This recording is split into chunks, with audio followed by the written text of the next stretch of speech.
ഈ ആത്മഹത്യ ടെൻഡൻസി ഉള്ള പല ആളുകളും ഉണ്ടാവും അല്ലേ? ഇതൊരു രോഗമാണോ എന്ന് ചോദിച്ചു കഴിഞ്ഞാൽ ഒരു സൈക്കോ ആണ് സംഭവം. ശരിക്കും നിങ്ങൾ വെറും വിഡ്ഢികളല്ലേ? എന്തിനു വേണ്ടിയിട്ടാണ് നമ്മളെ ജീവിതം നഷ്ടപ്പെടുത്തുന്നത്? നിങ്ങളെ ഒരുപാട് കാരണങ്ങളുണ്ടാവും ആ ഒരു സാഹചര്യത്തിലേക്ക് എത്തിക്കാൻ. ഇനി ജീവിക്കാൻ എനിക്കൊരു മാർഗമില്ല എന്നുള്ളൊരു തോന്നലാണ് നിങ്ങളെ ഈ ഒരു ആത്മഹത്യക്ക് കാരണമാക്കുന്നത്.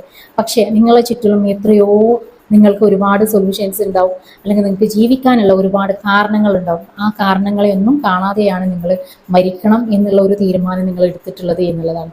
സത്യത്തിൽ നിങ്ങൾ അങ്ങനെ മരിച്ചു കഴിഞ്ഞത് കൊണ്ട് എന്ത് നേട്ടമാണുള്ളത്? ആദ്യം മനസ്സിലാക്കേണ്ട ഒരു കാര്യം, നമ്മൾ മുസ്ലിംസിനെ സംബന്ധിച്ചിടത്തോളം നമുക്ക് പറഞ്ഞിട്ടുണ്ട്, ഈ ആത്മഹത്യ എന്നുള്ളത്, ആത്മഹത്യ ചെയ്തിട്ട് മരിക്കുന്ന ഒരു വ്യക്തികൾ ഒരിക്കലും സ്വർഗം കാണാൻ പോണില്ല. എല്ലാ ശിക്ഷകൾക്കും പഠിച്ചവൻ എന്ത് ചെയ്യും?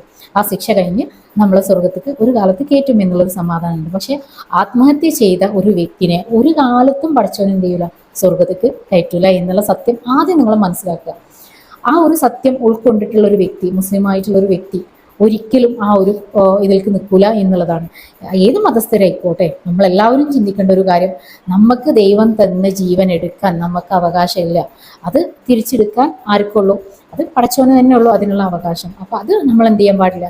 നമുക്ക് ഈ ഒരു ഭൂമിയിൽ തന്ന കാലാവധി ഉണ്ടല്ലോ, അത് വരെ നമ്മൾ എന്ത് ചെയ്യണം? ജീവിക്കണം. ജീവിക്കാൻ പടച്ചവന് നമുക്ക് ഒരുപാട് ബുദ്ധി തന്നിട്ടുണ്ട്. നമുക്ക് ഓരോ വ്യക്തികളും ഡിഫറെൻ്റ് ആയിട്ടുള്ള എന്ത് തന്നിട്ടുണ്ട്? കഴിവുകൾ തന്നിട്ടുണ്ട്. ആ കഴിവുകൾ വെച്ചിട്ട് നിങ്ങൾക്ക് ജീവിക്കാൻ പറ്റും. നമ്മൾ എന്തിനാ മറ്റുള്ളവരെ ഡിപ്പെൻഡ് ചെയ്യേണ്ട ആവശ്യം? മറ്റുള്ളവരെ ഡിപ്പെൻഡ് ചെയ്യുന്നത് കൊണ്ടാണ് നമുക്ക് ഈ ഒരു ടെൻഡൻസി വരുന്നത്. അവരില്ലല്ലോ എന്നുള്ള ഒരു തോന്നൽ നമുക്ക് വരുന്നത്. നമ്മൾ എങ്ങനെ ജീവിക്കും? അവരില്ലാതെ എങ്ങനെ ജീവിക്കും? അല്ലെങ്കിൽ അവരെ സഹായം ഇല്ലാതെ നമ്മൾ എങ്ങനെ ജീവിക്കും? ഇത്തരം ടെൻഡൻസികളൊക്കെ വരുന്നത് എന്തുകൊണ്ടാണ്? നമുക്ക് നമ്മളിലുള്ള വിശ്വാസം നഷ്ടപ്പെടുമ്പോഴാണ്. നമ്മളിലുള്ള കഴിവ് നമ്മൾക്ക് വിശ്വാസം ഇല്ലാത്തത് കൊണ്ടാണ്.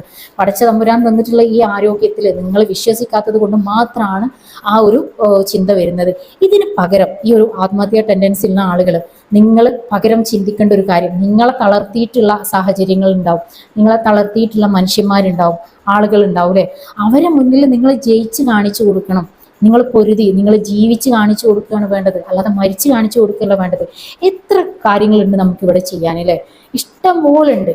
അപ്പൊ നിങ്ങൾ എന്താ ചെയ്യേണ്ടത്? അതൊക്കെ നിങ്ങൾ ജോലിയുടെ കാര്യത്തിലാണെന്നുണ്ടെങ്കിലും, ചിലപ്പോൾ നമുക്ക് അതിനുള്ള വിദ്യാഭ്യാസ യോഗ്യതകൾ ഇല്ലെങ്കിൽ പോലും ഇന്ന് ഈ ഒരു സമൂഹത്തിൽ ഒരുപാട് ഓപ്പർച്യൂണിറ്റികൾ ഉണ്ട് എന്നുള്ളതാണ് സത്യം. അപ്പൊ അതിൽ നിങ്ങൾ ഏതെങ്കിലും ഒന്ന് നിങ്ങൾ സെലക്ട് ചെയ്തിട്ട് നിങ്ങൾ സ്വന്തമായിട്ട് ഒരു ഏണിങ്സ് ഉണ്ടാക്കാൻ നോക്കുക എന്നുള്ളതാണ് ആദ്യം നിങ്ങൾ ചെയ്യേണ്ട ഒരു കാര്യം. അതിൽ കൂടെ നമ്മൾ മനസ്സിലാക്കേണ്ട കാര്യം, നമുക്ക് ആരും ഉണ്ടാവില്ല, നമുക്ക് നമ്മളെ ഉണ്ടാവുള്ളൂ. ഒരാൾ ഉണ്ടാവും എന്ന് വിചാരിച്ച് ജീവിക്കുമ്പോഴാണ് ഈ പ്രശ്നങ്ങൾ വരുന്നത്. ആ ഒരു ചിന്ത നിങ്ങൾ മാറ്റിയിട്ട് എനിക്ക് ഞാനേ ഉണ്ടാവുള്ളൂ, എൻ്റെ ആരോഗ്യം സംരക്ഷിക്കേണ്ടത് എൻ്റെ കടമയാണ്, എൻ്റെ ചിലവും കാര്യങ്ങളൊക്കെ അത് ഞാൻ തന്നെയാണ് ഞാൻ നോക്കി നടത്തേണ്ടത്. അപ്പം അതിനെന്തൊക്കെ കാര്യങ്ങൾ ചെയ്യണം, ഭാവിയിൽ എന്തൊക്കെയാണ് ഞാൻ അതിന് വേണ്ടിയിട്ട് ഒരുക്കങ്ങൾ നടത്തേണ്ടത് എന്നതിന് വേണ്ടിയിട്ട് നിങ്ങളൊന്ന് ഹാർഡ് വർക്ക് ചെയ്ത് നോക്കുക. അങ്ങനെ ഹാർഡ് വർക്ക് ചെയ്യുമ്പോൾ നിങ്ങളെ മൈൻഡ് അതിന് വേണ്ടിയിട്ട് വർക്കാവാൻ തുടങ്ങും. അപ്പോൾ തീർച്ചയായിട്ടും നിങ്ങൾക്ക് ഇത്തരം ടെൻഡൻസികളൊക്കെ മാറും.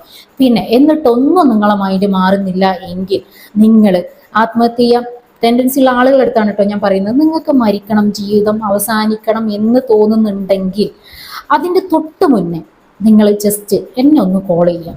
ആരായിക്കോട്ടെ, ഏത് സമയം ആയിക്കോട്ടെ, നോ ഇഷ്യൂ. നിങ്ങൾക്ക് മരിക്കണം എന്ന് തോന്നുന്നതിൻ്റെ ഒരു കുറച്ച് മുന്നേ എങ്കിലും നിങ്ങൾ എന്നെ ഒന്ന് കോൾ ചെയ്യുക. എനി ടൈം ഞാൻ പറഞ്ഞിട്ടുണ്ട്, നിങ്ങൾ കോൾ ചെയ്യുക. എന്നിട്ട് നിങ്ങൾ എൻ്റെ അടുത്തൊന്ന് സംസാരിച്ചതിന് ശേഷം നിങ്ങൾ വേണമെങ്കിലും മരിച്ചോ, നോ ഇഷ്യൂ. പക്ഷെ നിങ്ങളൊന്ന് സംസാരിക്കാൻ, ഒന്ന് മനസ്സ് കാണിക്കുക. ഞാൻ പറഞ്ഞല്ലോ, നിങ്ങൾക്ക് എപ്പോൾ വേണമെങ്കിലും ആ ഒരു വാതിൽ നിങ്ങൾക്ക് തുറന്നു തന്നിട്ടുണ്ട്.